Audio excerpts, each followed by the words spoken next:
என்னோட கோட்டோ அமிட்சுகாமி மூலமா இந்த போரை நிறுத்த நான் முயற்சி பண்ணேன். அப்பதான் டான்சோ என் வலது கண்ணை திருடுனான். அவனுக்கு என் மேல நம்பிக்கையில போல இருக்கு. ஆனா ஏதாவது ஒண்ணு செஞ்சு அவனோட ஊரை அவன் காப்பாத்தணும்னு நினைக்கிறதுல எந்த தப்பும் இல்ல. அவன் கண்டிப்பா என்னோட இடது கண்ணுக்காக வருவான். அதுக்கு முன்னாடி தயவு செஞ்சு அதை நீயே எடுத்துக்க. சிசுயி, என் நம்பிக்கைக்குரிய ஒரே ஆள்னா அது நீ மட்டும்தான்.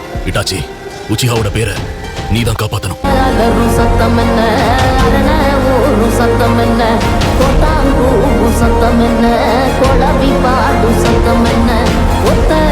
என்னோட கோட்டோ அமிட்சுகாமி மூலமா இந்த போரை நிறுத்த நான் முயற்சி பண்ணேன். அப்பதான் டான்சோ என் வலது கண்ணை திருடுனான். அவனுக்கு என் மேல நம்பிக்கையில போல இருக்கு. ஆனா ஏதாவது ஒண்ணு செஞ்சு அவனோட ஊரை அவன் காப்பாத்தணும்னு நினைக்கிறதுல எந்த தப்பும் இல்ல. அவன் கண்டிப்பா என்னோட இடது கண்ணுக்காக வருவான். அதுக்கு முன்னாடி தயவு செஞ்சு அதை நீயே எடுத்துக்க. சிசுயி, என் நம்பிக்கைக்குரிய ஒரே ஆள்னா அது நீ மட்டும்தான். இட்டாச்சி, உச்சிஹாவோட பேரை நீ தான் காப்பாத்தணும்.